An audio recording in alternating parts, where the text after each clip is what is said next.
Hello and welcome to our morning edition of Arirang News. We begin with these stories making the headlines at this hour.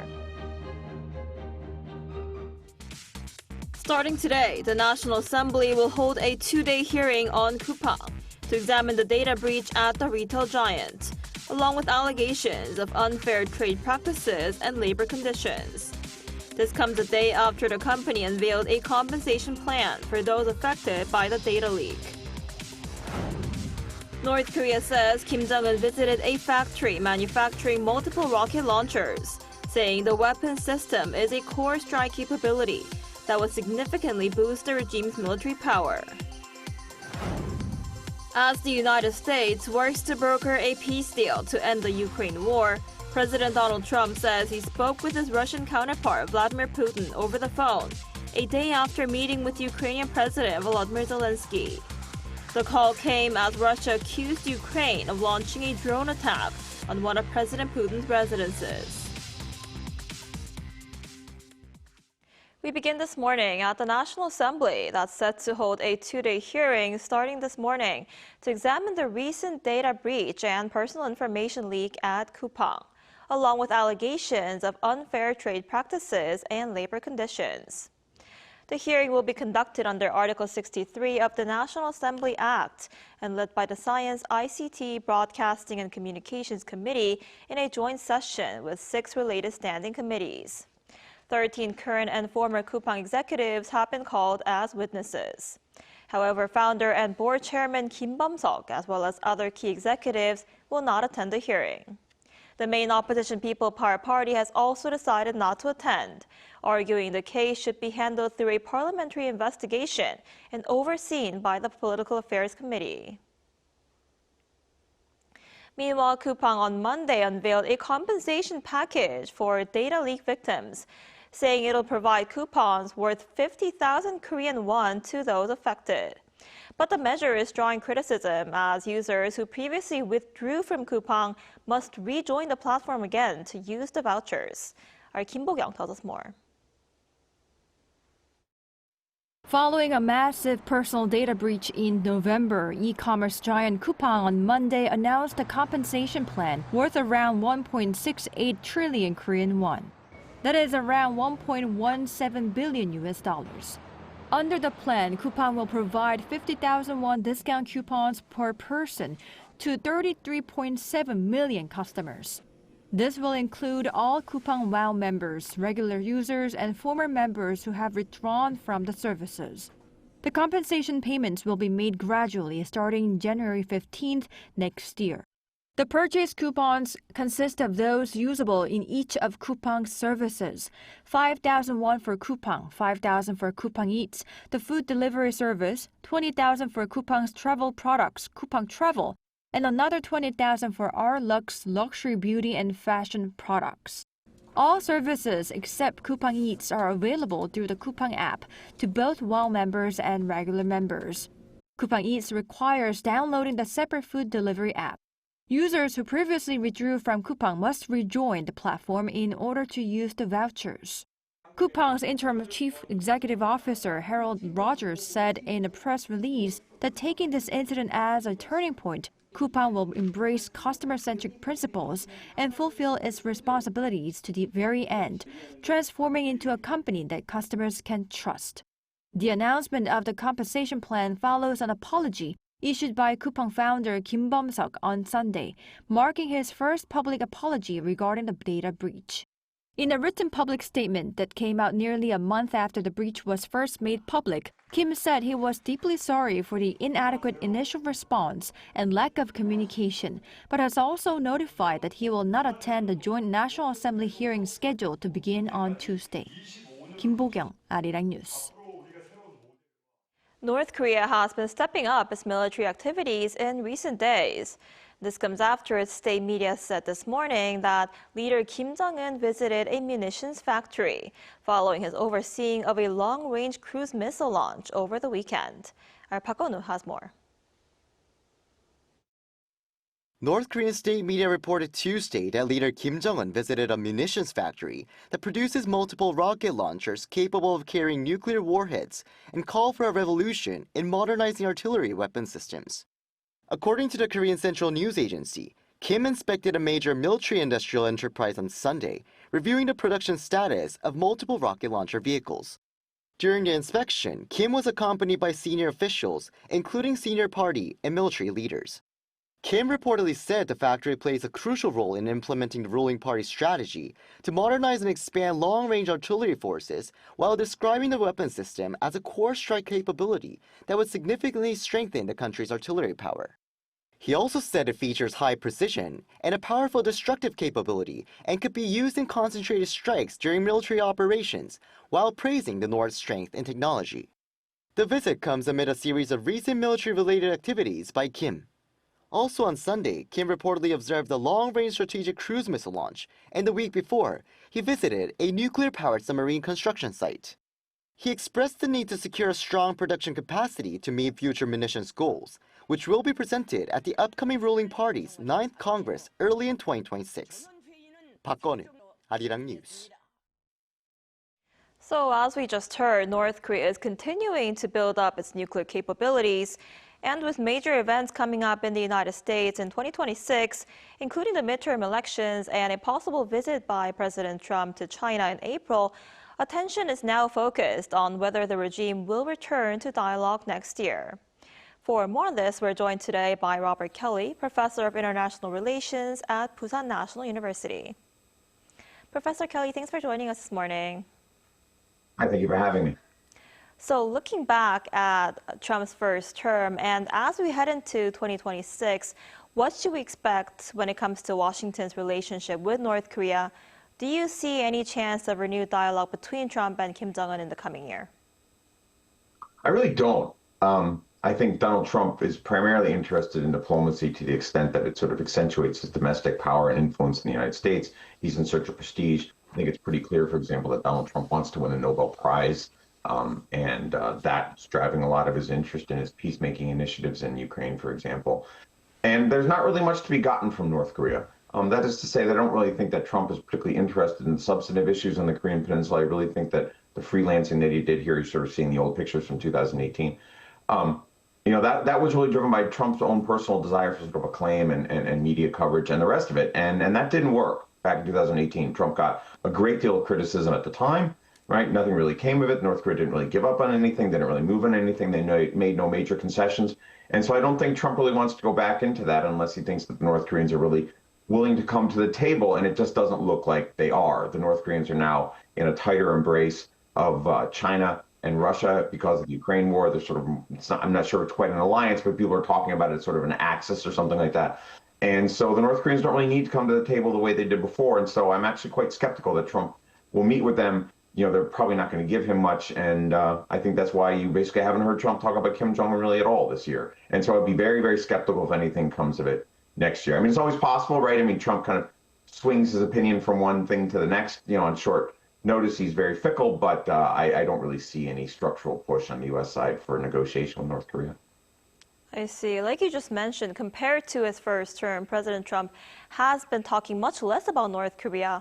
And with Pyongyang, left out of the U.S. national security strategy unveiled recently, many people believe Washington no longer sees it as a top priority. How should South Korea navigate this shift?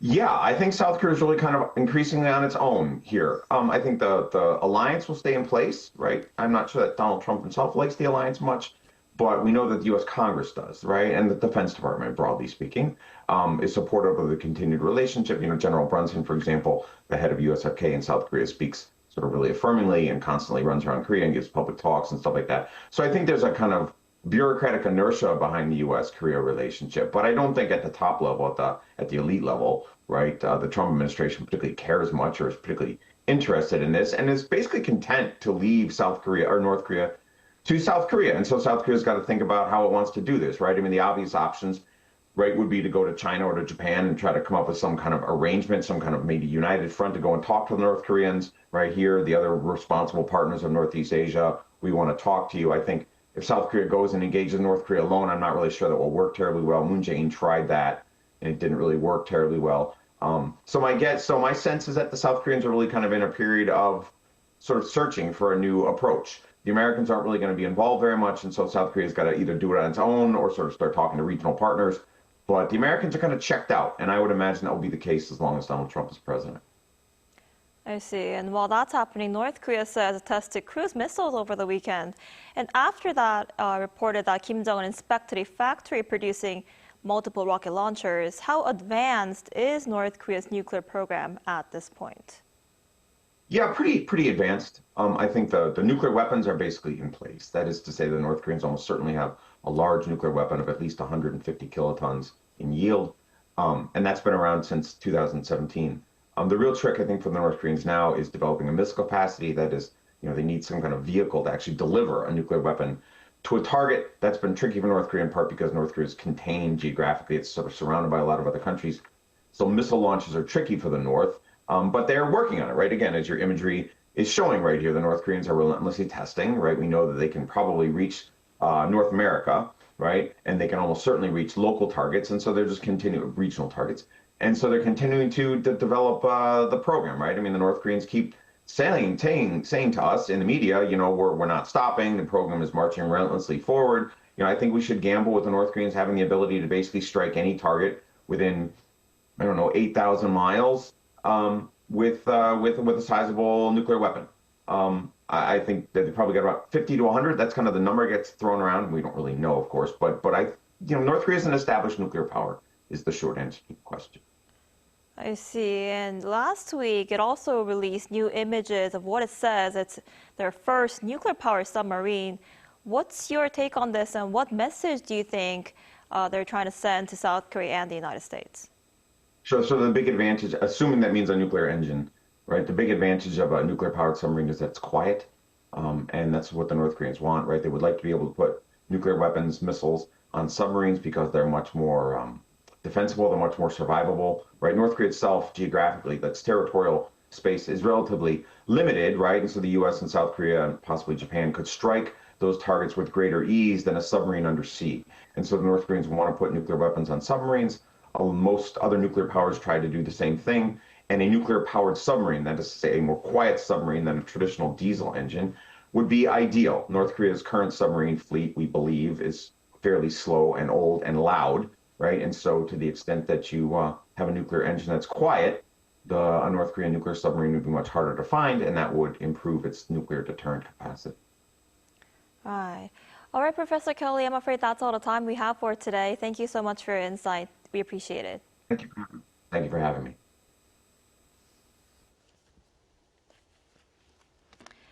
In other news, U.S. President Donald Trump says he spoke with Russian President Vladimir Putin over the phone to discuss a plan to end the war in Ukraine. The call came after reports of an attempted drone attack on one of Putin's residences, with Moscow blaming Ukraine. Our Isunde has more.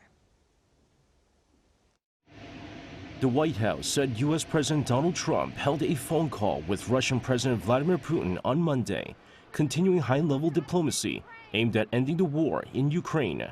White House Press Secretary Caroline Leavitt said on social media that the call took place just one day after President Trump met with Ukrainian President Vladimir Zelensky in Florida.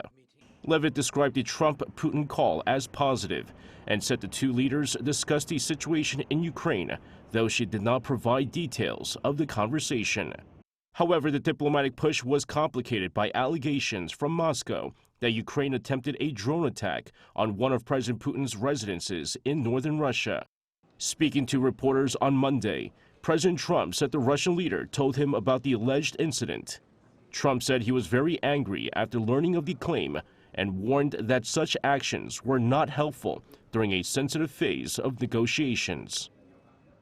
It's not the right time to do any of that, and can't do it. And I learned about it from President Putin today. I was very angry about it. Trump said it was a delicate period and stressed that while fighting on the battlefield is one thing, targeting a leader's residence is another, adding that it was not the right time for such actions. Russia later said it would retaliate. Russian Foreign Minister Sergei Lavrov warned that what he called reckless actions would not go unanswered, saying targets and timing for retaliatory strikes had already been determined.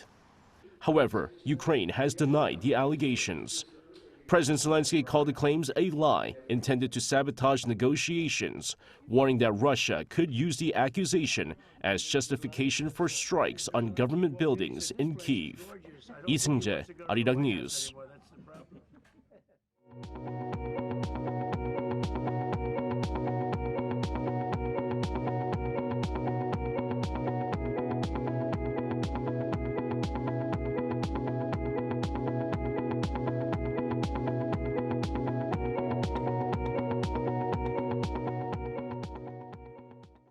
With just over a month to go until the 2026 Winter Olympics in Italy, interest in winter sports is heating up.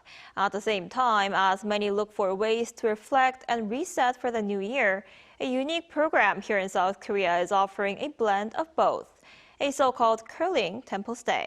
Our An Sung-jin was there. Along Korea's east coast, overlooking the East Sea, Naksansa Temple has long drawn visitors seeking a pause from everyday life, a place for retreat and reflection.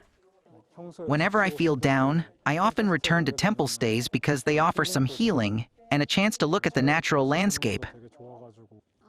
Since it's the end of the year, I wanted to wrap up the year well, stepping away from everyday life, so I came here with a friend.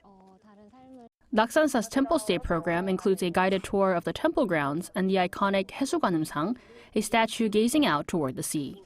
Visitors can also take part in traditional meditation programs such as tea meditation, which emphasizes mindfulness through ritual, and singing bowl meditation, known for its calming vibrations. But this winter, Naksansa Temple is offering something entirely new. Now, the Naksansa Temple stay has gone beyond a conventional stay, creating a unique curling temple stay that combines the excitement of winter sports with a traditional monastic experience.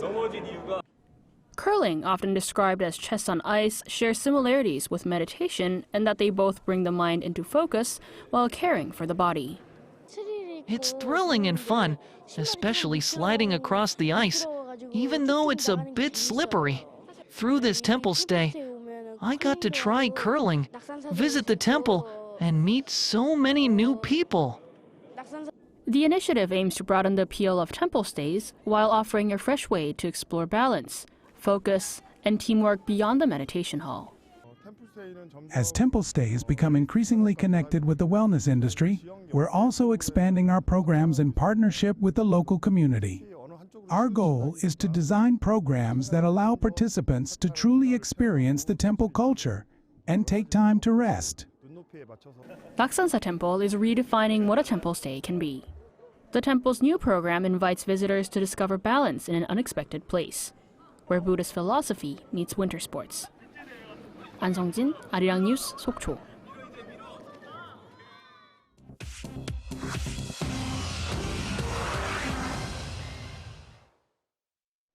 Good morning, I'm Chu Ji-hyun, and this is The World Now.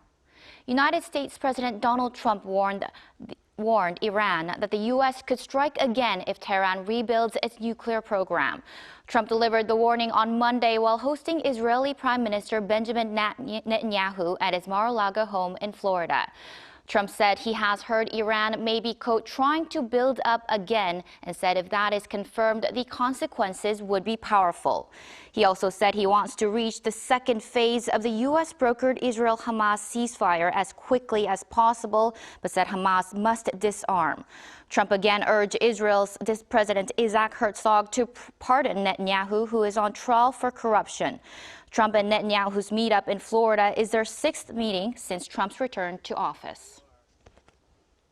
China's Air Force, Navy, and missile units are holding joint live fire drills around Taiwan in what Beijing says is a stern warning against Taiwan independence and external interference.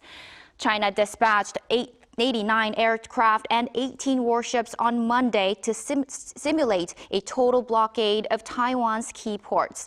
Taiwan's aviation authority said flight cancellations and diversions could affect more than 100,000 international travelers, as China declared 7 danger zones around the island. Taiwan placed forces on alert and called China, quote, the biggest destroyer of peace. U.S. President Donald Trump said he was not informed in advance but was not worried, citing his strong relationship with Xi Jinping. The drills are scheduled to continue through Tuesday with long-range rocket fire in the Taiwan Strait. Bulgaria on January 1st will officially switch its national currency from the lev to the euro. It becomes the 21st country to adopt the euro after meeting strict EU criteria for inflation and budget deficits, giving it a seat on the European Central Bank's rate-setting council. While businesses have already begun displaying dual prices to simplify the transition, the move has split public opinion. Many citizens fear the change will trigger price hikes, but others expect the euro to eliminate currency conversion costs and deepen Bulgaria's integration into the European economy. British boxer and former world heavyweight champion Anthony Joshua is in hospital after a car crash in Nigeria, which killed 2 members of his training team. The accident on Monday occurred on the Lagos-Ibadan Expressway when the SUV carrying Joshua lost control while overtaking and slammed into a stationary truck. Police reports indicate the vehicle was traveling well above the legal speed limit. Nigerian President Bola Tinubu personally called Joshua in the hospital to offer condolences for his team members. Joshua was traveling to visit family in Nigeria for New Year. The crash comes just weeks after his knockout victory over Jake Paul in Miami.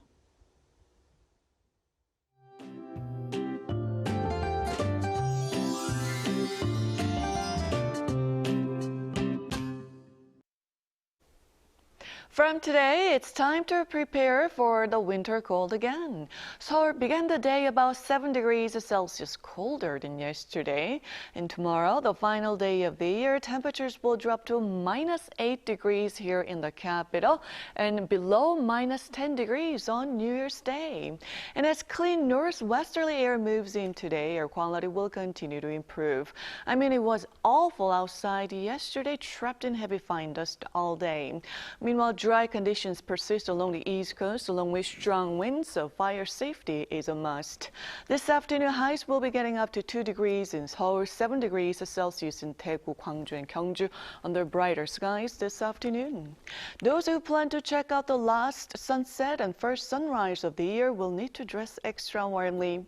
And for now, we are looking at clear skies for the next few days, but snow is expected in Jeollado provinces and on Jeju Island.